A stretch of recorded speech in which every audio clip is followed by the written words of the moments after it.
하나님께서 주일 오전 여러분들에게 주시는 말씀은 누가복음 5장 1절부터 11절까지 말씀입니다.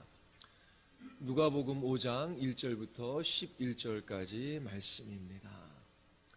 주의 말씀을 받으시기를 바랍니다. 무리가 몰려와서 하나님의 말씀을 들을새 예수는 게네사렛 호숫가에 서서 호숫가에 배 두 척이 있는 것을 보시니 어부들은 배에서 나와서 그물을 씻는지라. 예수께서 한 배에 오르시니 그 배는 시몬의 배라. 육지에서 조금 떼기를 청하시고 앉으사 배에서 무리를 가르치시더니 말씀을 마치시고 시몬에게 이르시되 깊은 데로 가서 그물을 내려 고기를 잡으라.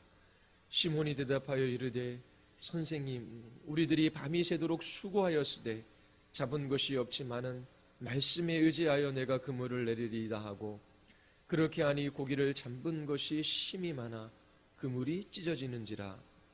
이에 다른 배에 있는 동무들에게 손짓하여 와서 도와달라 하니 그들이 와서 두 배의 체음에 잠기게 되었더라.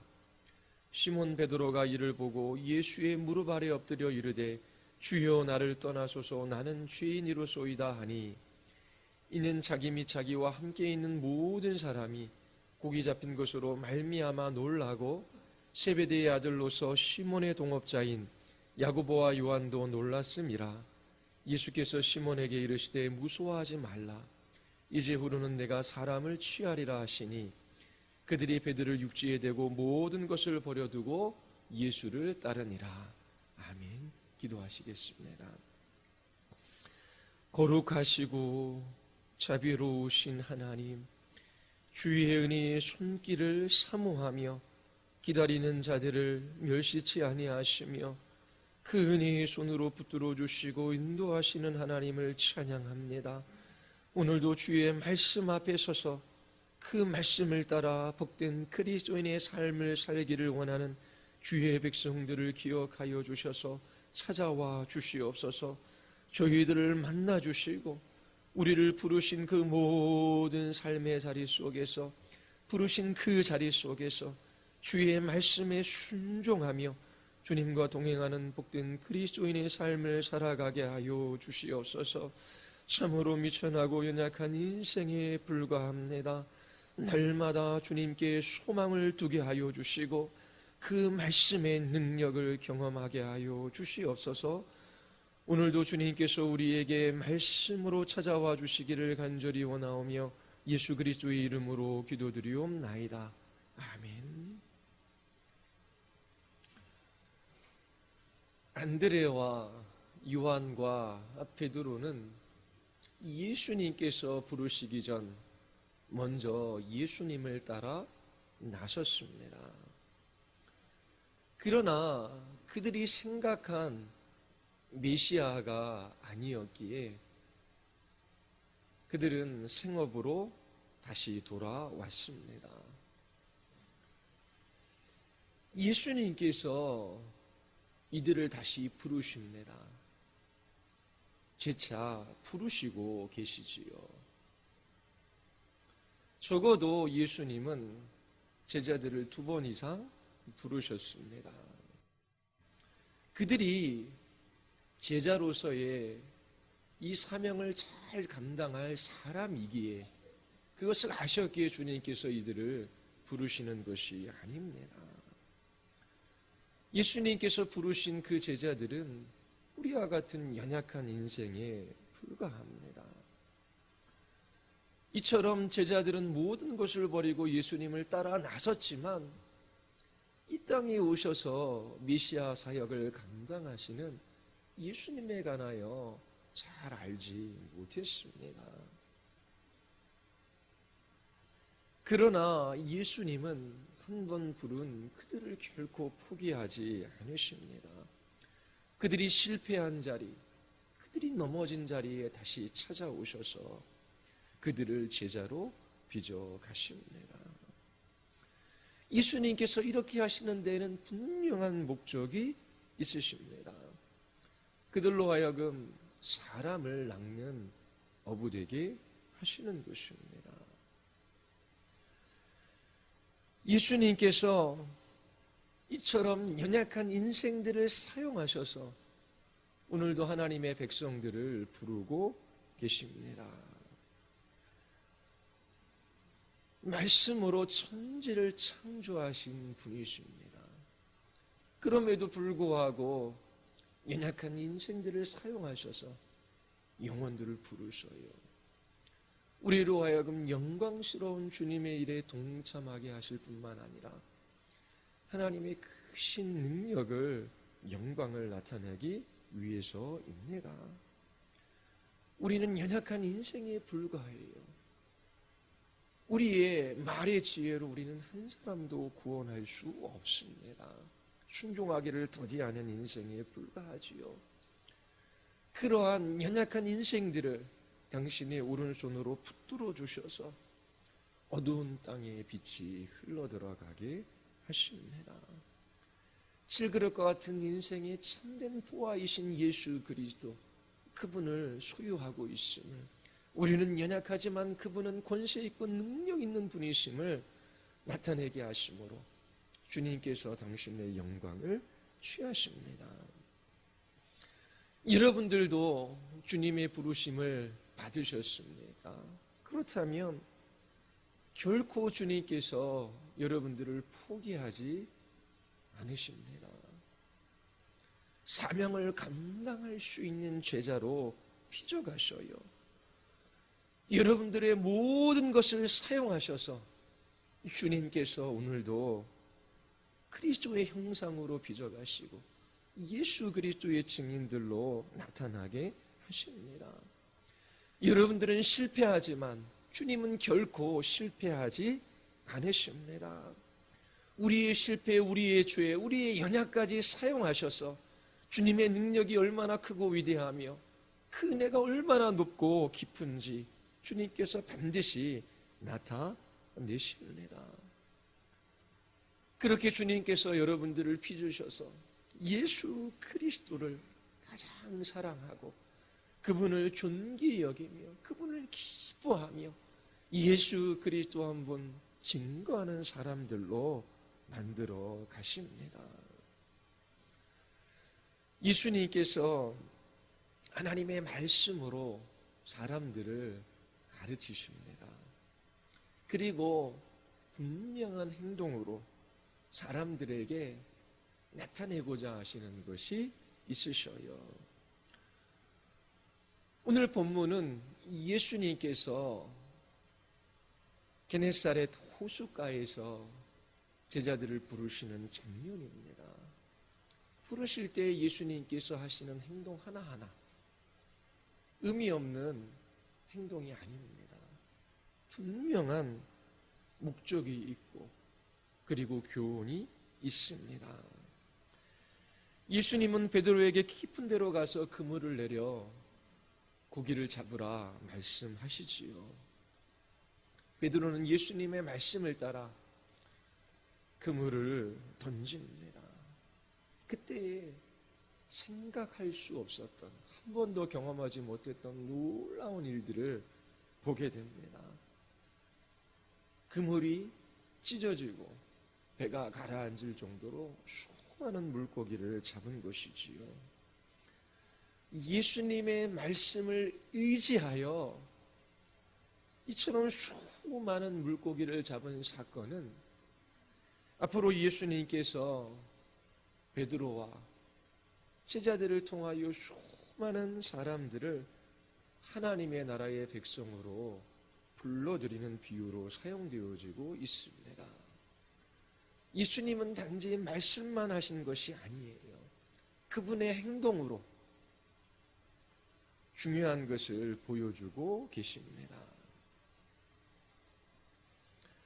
이처럼 예수님의 말씀을 따라 깊은 곳에 그물을 내림으로 수많은 물고기를 잡은 것은 앞으로 예수님의 권세와 능력으로 인해 수많은 사람들이 하나님의 나라에 들어갈 것을 보여주는 사건입니다. 누구를 통해 이런 일이 일어납니까? 하나님의 말씀을 전하고 예수님의 말씀에 순종하는 제자들을 통해 이런 일이 일어납니다. 제자들은 무엇보다 겸손하고 그리스도를 가장 소중하게 여기는 사람들입니다. 본문에서 이 사실을 여러분들에게 증거하고자 합니다. 첫 번째,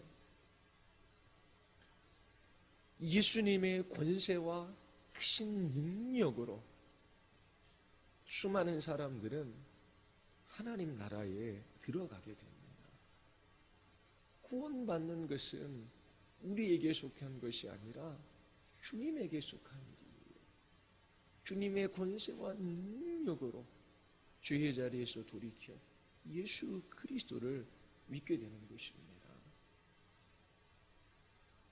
두 번째는 예수님께서 제자들을 통해 이 일을 하시는데 어떤 방법으로 하시느냐라고 하는 것입니다.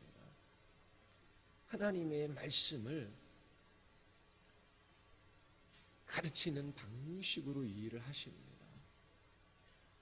그리고 세 번째는 순종하는 제자들을 통해 일을 하시지요. 그리고 네 번째, 그들은 겸손히 이 복음을 전합니다. 그리고 그 제자들은 그리스도를 가장 소중하게 여기는 사람들입니다. 예수님이 사람들에게 말씀을 전하고 계셔요. 예수님께서는 당신의 권세와 능력으로 그들을 얻으려고 하십니다. 예수님은 하나님의 말씀을 가르치시기 위해 의도적으로 고기 잡는 배를 선택하셨습니다. 말씀을 가르치시기 위하여 육지에서 배를 조금 띄워놓으라 말씀하시지요. 말씀을 전하기 위하여 택한 배는 고기잡이 배입니다. 이 배는 복음 전도의 도구가 되는 것이지요. 이것은 비유가 될 수 있습니다. 물고기를 잡는 배는 무리들에게 하나님의 말씀을 선포하는 장소가 돼요.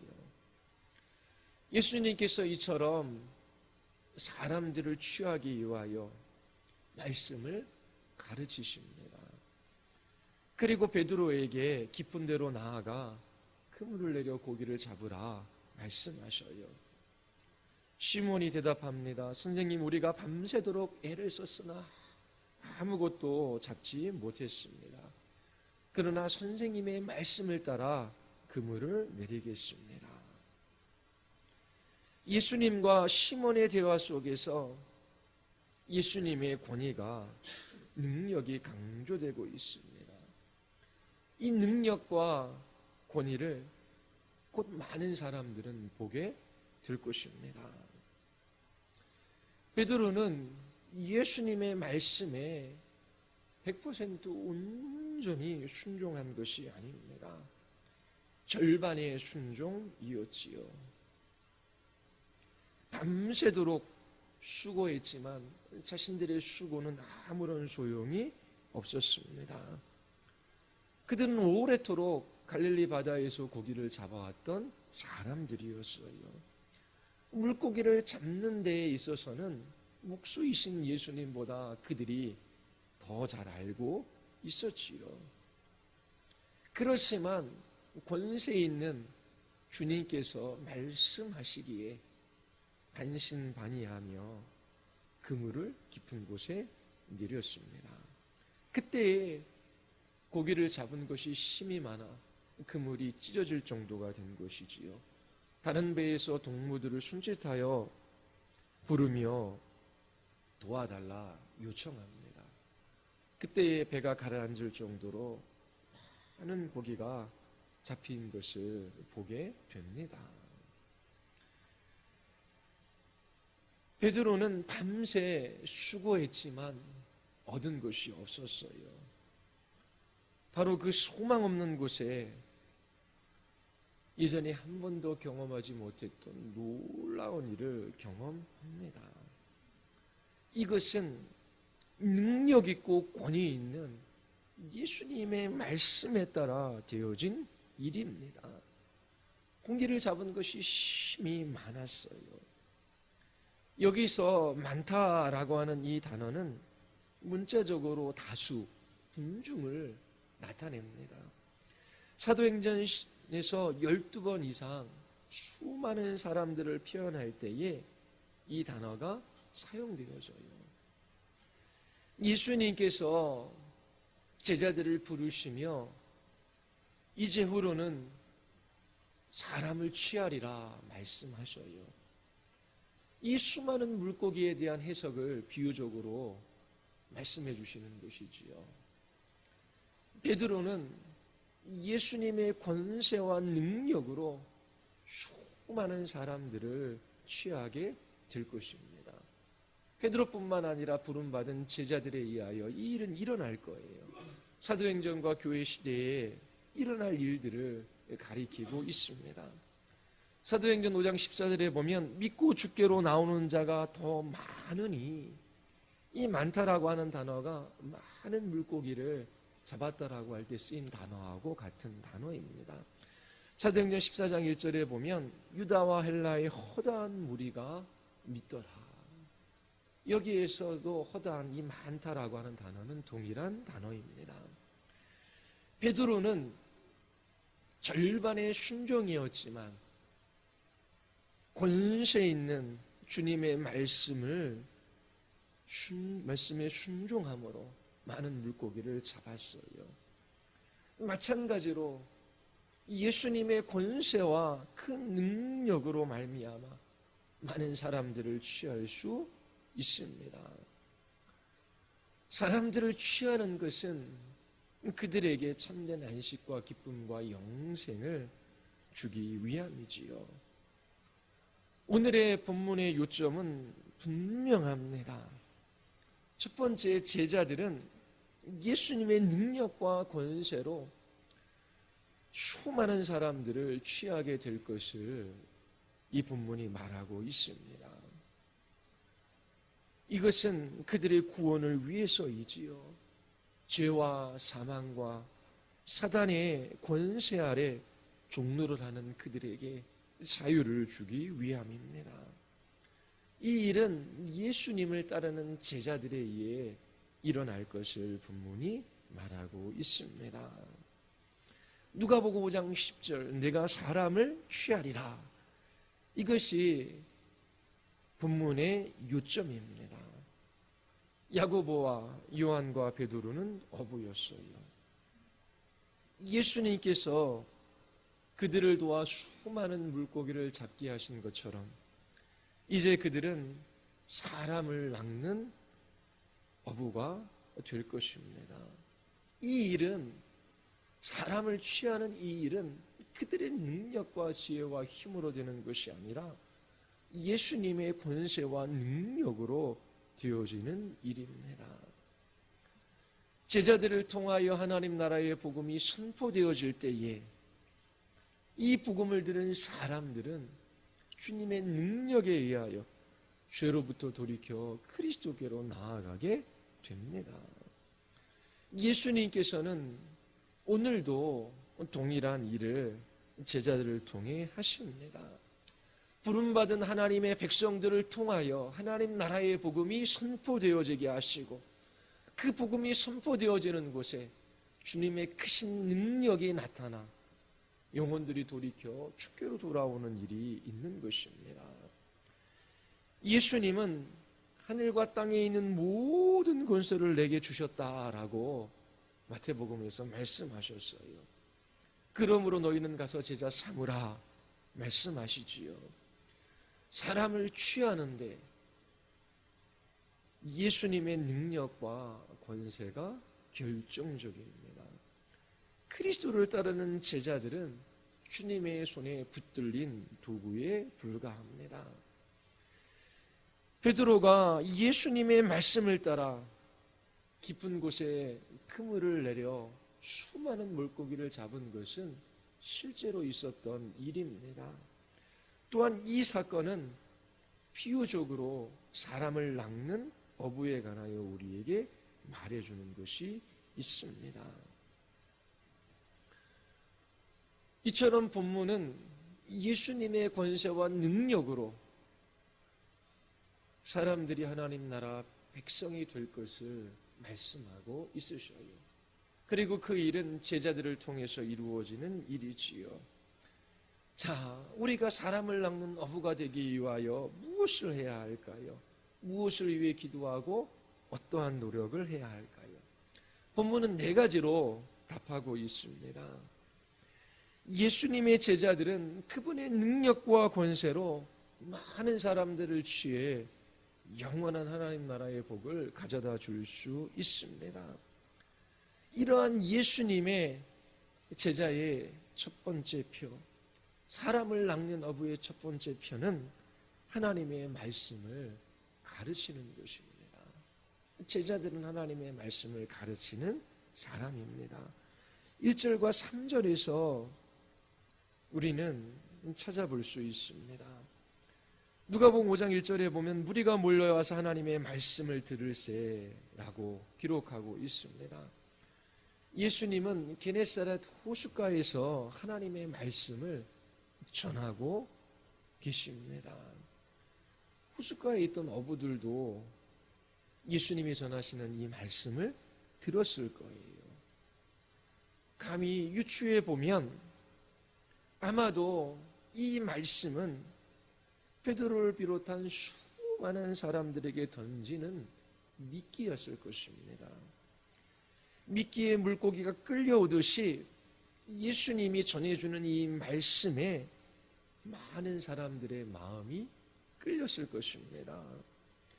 무리들은 하나님의 말씀을 듣기 위하여 예수님 주변으로 모여들었어요. 하나님의 말씀은 가장 위대한 말씀입니다. 이 말씀은 사람의 지성과 정서를 겨냥합니다. 예수님께서 말씀을 전하기 위하여 배에 오르셔요. 이러한 예수님의 행동은 앞으로 제자들을 부르셔서 사람을 낚는 어부가 되게 하시기 위한 행동이었습니다. 배에서 예수님은 하나님의 말씀을 가지고 사람들을 모으고 있으십니다. 이처럼 베드로와 예수님을 따르는 제자들도 사람을 취하기 위하여 하나님의 말씀을 가지고 사람들을 모을 것입니다. 3절을 보십시오. 우리 같이 한번 읽어볼까요? 다 같이 시작. 예수께서 한 배에 오르시니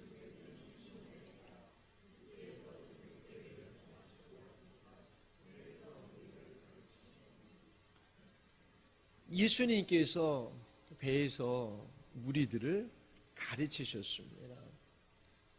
때로는 선포하시고 때로는 가르치십니다. 이 2가지 일은 오늘날 교회에서도 여전히 중요합니다. 세상의 복음을 전하기 위하여 그 복음을 선포하는 것이 필요하지요. 뿐만 아니라 잘 가르치는 것도 필요합니다. 하나님의 말씀이라는 미끼로 사람들을 낚기 위하여 잘 설명하고 가르쳐 주는 것이 중요합니다. 전도하다 보면 시골에 계신 할머니, 할아버지들은 대부분 하나님이 계시다라고 하는 것을 인정해요. 그러나 그분들이 생각하는 하나님과 성경에서 가르치는 하나님은 다른 하나님입니다. 그와 같은 분들에게 하나님이 누구이신지 잘 가르치는 것이 중요해요. 그분들은 하나님이 어떤 분이신지 알지 못하기 때문입니다. 또 죄가 무엇인지도 잘 몰라요. 이 죄는 하나님과 관련되어져 있습니다. 하나님의 본성과 관련하여 죄가 무엇인지 우리의 자녀들에게도 또 불신자들에게도 잘 가르치는 것이 필요합니다. 하나님의 영광에 대해서, 율법에 관하여, 그리스도의 십자가의 사건에 관하여, 믿음에 관하여 사랑에 관하여, 소망에 관하여 이 모든 것들을 하나하나 풀어서 자세히 설명하고 가르치는 일이 중요합니다. 천국과 지옥에 관해서도 마찬가지예요. 다른 종교에서도 극락을 이야기합니다. 이 세상을 떠나 좋은 곳이 있다라고 말해요. 그런데 그 천국이 무엇인지, 어떤 곳인지 성경의 가르침을 따라 잘 설명해 주는 것이 필요한 것입니다. 이 모든 일들은 사람들을 얻기 위함이에요. 예수님께서 배에 오르셨어요. 그 배유는 말씀을 가르치는, 전도하는 장소로 사용되어집니다. 그리고 말씀으로 예수님은 미끼를 던지시는 거예요. 그 말씀에 사람들의 마음이 꿰이기 시작합니다. 그런 것처럼 오늘도 부름받은 제자들은 하나님의 말씀을 잘 가르칠 수 있어야 합니다. 잘 설명해 줄 수 있어야 돼요. 자녀들이 성경을 읽거나 아니면 다른 책들을 읽으며 여러 가지 것들을 질문할 때에 성경의 빛에 비추어 그것이 무엇을 의미하는지, 어떠한 가치가 있는지 해석해 주고 설명해 줄 수 있어야 하는 것입니다. 복음 전도하면 대학생 선교단체에서 사형리식의 짧은 복음으로 사람들에게 나아가 선포하는 그것을 주된 것으로 이해합니다. 그것도 필요합니다. 좋은 전도지를 만들고 사람들에게 오랜 시간 이야기하거나 가르칠 수 없기에 복음을 선포하는 것이 필요합니다. 그뿐만 아니라 예수님처럼 사람들을 취하기 위하여 하나님의 말씀을 잘 가르쳐주는, 그것도 복음 전도에 있어서 너무나 중요한 것입니다. 이처럼 잃어버린 영혼들을 위하여 어떻게 하나님의 말씀을 전할지 계획하고 또 적극적으로 복음을 선포하고 가르칠 수 있어야 하는 것입니다. 계속해서 진리를 가르칠 수 있는 방법을 찾는 것은 복음 전도에 있어서 너무나 중요합니다. 예수님께서는 베드로의 배에 앉으셔서 가르치셨습니다. 이것은 사람을 낚는 좋은 방법이 가르치는 것이다 라고 하는 것을 우리에게 알려주는 그러한 사건입니다. 바울은 때때로 이 방법을 사용했어요. 사도행전 19장에 보면 사람들의 마음이 굳어 순종하지 않고 수많은 사람들이 이 십자가의 도를 비방합니다. 바울이 그들을 떠나요. 그리고 두란노 서원을 세우고 그곳에서 2년 동안 말씀을 가르치기 시작합니다. 그러자 아시아에 사는 유대인이나 헬란이나 다 주의 말씀을 듣게 되었다라고 그렇게 기록하고 있습니다. 사람을 낚는 주님의 제자들은 이와 같이 하나님의 말씀을, 이 기독교 진리를 불신자들에게 잘 가르치고 설명해 줄 수 있어야 합니다. 이것이 사람을 낚는 어부의 첫 번째 표입니다. 두 번째는 사람을 낚는 어부들은 주님의 말씀에 순종합니다. 예수님께서 말씀을 그치시고 시몬에게 말씀하시지요. 깊은 데로 나아가 그물을 내려서 고기를 잡으라. 시몬이 대답합니다. 선생님, 우리가 밤새도록 수고하였으나 아무것도 잡지 못했습니다. 그러나 선생님의 말씀을 따라 그물을 내리겠습니다. 만약 시몬이 예수님의 말씀에 순종하지 않았더라면 한 마리의 물고기도 잡을 수 없었을 것입니다. 예수님께서 물고기에게 명령하여 베드로의 배 위에 뛰어오르게 하실 수 있으셨지요. 그러나 예수님께서는 그렇게 하지 않으셨어요. 예수님은 베드로를 부르시고 그에게 말씀하시고 그의 순종을 사용하셔서 이 수많은 물고기를 취하셨습니다. 베드로의 예를 통하여 주님께서 우리에게 말씀하고자 하시는 것이 있는 것이지요. 베드로는 주님을 떠나갔던 사람입니다. 완전한 사람이 아니에요. 믿음 충만한 사람도 아닙니다. 그는 절반의 순종을 했을 뿐이에요. 그럼에도 불구하고 예수님께서는 연약하고 믿음 없는 이 베드로의 절반의 순종을 사용하셔서 놀라운 일들을 행하셨습니다.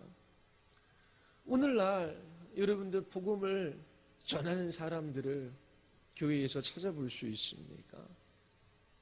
나름대로의 수많은 이유가 있을 거예요. 주님은 베드로에게 과도한 짐을 짊어지지 않게 하셨습니다. 자, 내가 너를 구원하였으니 너도 이제 다른 사람을 구원해 보아라. 그렇게 말씀하시는 것이 아니에요. 나의 말을 따라 그물을 던져 보아라 라고 하는 것이지요. 그것도 절반의 순종이었습니다. 베드로는 자신의 능력으로 밤새 수고했지만 얻은 것이 없었어요. 그러나 주님의 말씀을 따라 순종했을 때에 놀라운 일을 보았던 것입니다. 예수님은 베드로의 이 예를 우리에게 보여주심으로 우리에게 용기와 힘을 주시지요. 나는 여러 번 나의 부모, 형제, 자녀들에게 복음을 전하고자 했습니다. 그러나 이제 지쳤습니다. 지금은 예수님을 전하기에 적당한 때가 아닌 것 같습니다. 그렇게 말하고 싶은 때가 많이 있어요. 그러나 베드로처럼 주님이 말씀하시기에 다시 그물을 던집니다. 결코 지치지 아니하시고 크신 능력을 가지고 계신 그리스도께서 이와 같은 작은 순종, 절반의 순종을 사용하셔서 역사하시는 거예요. 이처럼 예수님의 말씀에 순종하는 것이 사람을 취하는 어부의 두 번째 표입니다. 자, 세 번째는 겸손함입니다. 베드로와 다른 어부들은 예수님께서 그들에게 주시는 놀라운 복을 보았어요. 베드로의 절반의 순종이었지만 그 순종을 사용하셔서 수많은 물고기를 잡게 하셨지요. 그때 시몬 베드로가 예수님의 무릎 앞에 엎드려 말합니다. 주님, 나에게서 떠나주십시오. 나는 죄인입니다. 우리 또한 베드로와 같은 것을 보고 경험하는 것이 정말 필요합니다. 베드로는 이렇게 말하지 않았어요. 우리가 예수님의 말씀을 따를 때에 얼마나 놀라운 복을 받았는지 보아라. 한 번도 경험해보지 못했던 놀라운 일을 경험할 수 있었다. 그물이 찢어질 정도로 배가 가라앉을 정도로 수많은 물고기를 잡았다. 우리는 이것을 시장에 내다 팔아 부자가 될 수 있다. 이처럼 예수님의 말씀에 순종하면 이처럼 수많은 물고기를 잡는 복을 누릴 수 있고 부자가 될 수 있다. 자, 모두 예수님을 따르라. 그렇게 말하지 않아요. 베드로는 예수님의 은혜를 경험합니다.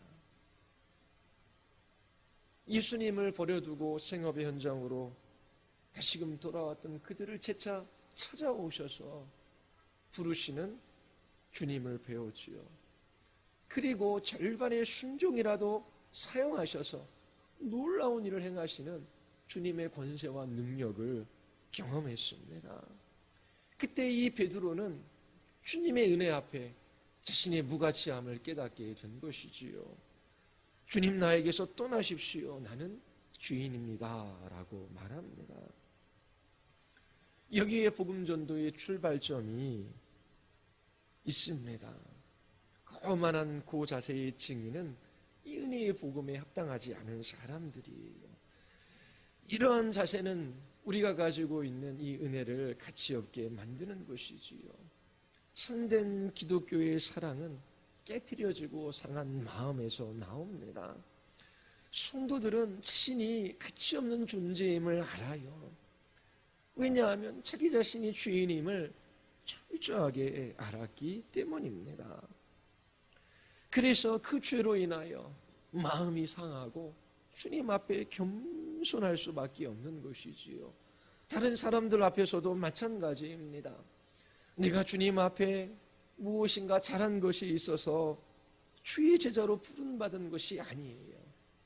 주님을 떠나갔지만 또 찾아오시고 실패한 그 자리 속에서 만나주시고 그렇게 은혜로 붙들어 주셔서 지금 이 자리에 서게 해 주신 것이지요.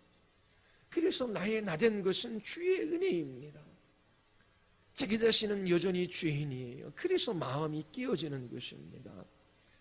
그 주님의 은혜로 말미암아 깨트려지고 상한 심령으로 주님 앞에 서는 이 제자들은 마음이 겸손합니다. 이 겸손한 마음으로 이 복음을 전하는 것이지요. 지금까지 사람을 낚는 어부의 표 3가지를 말씀드렸어요. 사람을 취하는 제자들은 말씀을 가르치는 사람들입니다. 잘 설명하고 가르칠 수 있는 사람들이에요. 그리고 2번째는 주님의 말씀에 순종합니다. 3번째는 겸손해요. 마지막으로 그들은 무엇보다도 그리스도를 소중하게 여기는 사람들입니다. 예수님께서 시몬에게 말씀하셔요. 두려워하지 말아라. 이제부터 너를 사람 낚는 어부가 되게 하리라. 베드로는 지금 예수님의 은혜로 자신의 죄인됨을 깨닫고 겸손하게 주님의 발 앞에 엎드려 있어요. 그리고 두려워 떨고 있습니다. 예수님은 자신의 때가 되면 죄인들을 위하여 십자가에서 죽으실 것을 아셨어요. 그래서 제자들을 부르시는 것이지요. 두려움에 떨고 있는 이 베드로, 이 두려움 대신 사자의 심장을 가진 온유한 사람으로 빚으시고자 하십니다. 상한 심령 가운데 담대함을 가진 사람으로 만들어 가시고자 하시는 것이지요. 베드로와 야고보와 요한은 예수님을 향하여 온 마음으로 반응합니다. 5장 11절에 보면 모든 것을 버려두고 예수님을 따르지요. 이 장면은 예수님을 따르는 것이 무엇인지를 우리에게 보여주고 있습니다. 누가복음 14장 33절에 이와 같이 너희 중에 누구든지 자기의 모든 소유를 버리지 아니하면 능히 내 제자가 되지 못하리라. 모든 소유를 버린다라고 하는 말의 의미가 무엇이겠습니까? 이 말의 의미는 그 어떠한 것보다 예수 그리스도 한 분을 가장 소중한 분으로 여긴다라고 하는 것입니다. 베드로에게 주님보다 더 소중한 분이었기에 그는 자기의 모든 소유를 버리고 주님을 따릅니다. 사도 바울은 예수 그리스도를 아는 이 지식에 비교해 볼 때에 나머지 것들은 아무것도 아니다라고 고백합니다. 세상 사람들은 이것을 이해하지 못해요. 예수님을 따르기 위하여 부모와 일가 친척, 가족들을 놔두고 그렇게 나섭니다. 생업까지 포기해요. 세상 사람들은 이것을 보고 광신이라고 합니다. 미쳤다라고 이야기를 해요. 여기에 복음과 종교의 차이가 있는 것입니다. 종교는 예수님을 단지 수단으로 삼습니다. 이 세상에서 조금 더 나은 삶을 살아가기 위한 주원자 정도로 여기는 것이지요.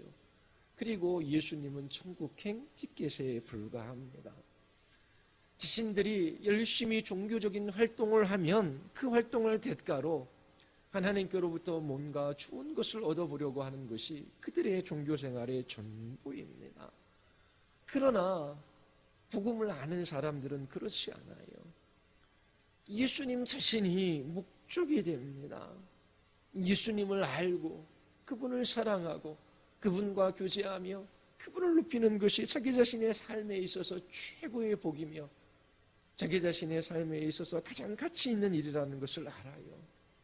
이 구원이 자기 자신에게 있지 아니하고 주님께 있습니다. 주의 핏값으로 주께서 사신받은 사람이 된 것이지요. 그래서 주님께 속하고 주의 말씀을 따라 그렇게 주님의 제자로 나서는 이것이 최고의 복이며 삶의 참된 가치와 목적이 됨을 이 복음을 경험한 사람들은 압니다. 세상 사람들 눈에 보이기에 때로 그것은 미친 짓에 불과한 거예요. 여러분들은 종교 생활을 하고 계십니까? 아니면 이 복음을 받아들이고 신앙생활을 하십니까? 제자들은 자기 자신의 모든 소유를 버렸어요. 그렇지 않으면 제자가 될 수 없다라고 주님께서 말씀하십니다. 예수 그리스도 그분보다 더 가치 있고 더 소중하고 더 중요한 것은 없기에 예수님을 이처럼 따르는 것이 사람을 낚는 제자들의 마지막 표가 되는 것입니다. 예수님은 당신의 능력과 권세로 수많은 사람들을 하나님 나라 백성으로 부르셔요. 그런데 제자들을 통해서 이 일을 하시지요. 여러분들이 부름받은 제자로 하나님의 말씀을 잘 배우고 불신자들에게 이 기독교 진리를 잘 설명하고 가르칠 수 있게 되기를 바랍니다. 그리고 무엇보다도 주님의 말씀에 순종하십시오. 다음 주에 한 번 더 이 본문을 다루려고 해요. 주의 말씀에 의지하여 깊은 곳에 그물을 내리지요. 그 말씀에 따라 살아가는 것이 얼마나 복되고 영광스러운 일인지, 얼마나 놀라운 일인지 다음 주에 여러분들에게 말씀을 드리겠습니다. 주의 말씀에 순종하십시오. 가장 질서롭고 가장 복된 삶입니다. 주님의 제자는 주의 말씀에 순종합니다. 그리고 겸손함으로 모든 것에 뛰어나신 예수 그리스도 그분만을 가장 소중히 여기는 사람들입니다. 예수님께서 여러분들을 제자로 부르십니다. 부르신 그 부르심을 따라 살아가는 그것보다 더 복된 삶이 없어요. 부르신 각자의 삶의 자리는 다 다릅니다. 그러나 그 부르신 그곳에서 여러분들이 사명을 이루어 감으로 열매를 맺는 삶을 살아갈 수 있게 되기를 바랍니다. 마음속으로 다시금 이 말씀을 기억하며 주님 앞에 결단하십시오. 예수 그리스도 그분의 증인으로 살아가는 이 삶을 위하여 주님께서 나를 부르셨다.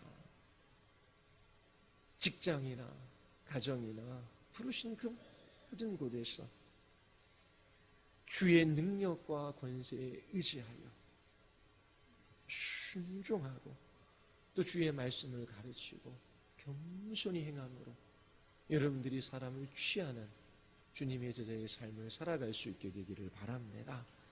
우리 같이 한번 우리 기도하시겠습니다.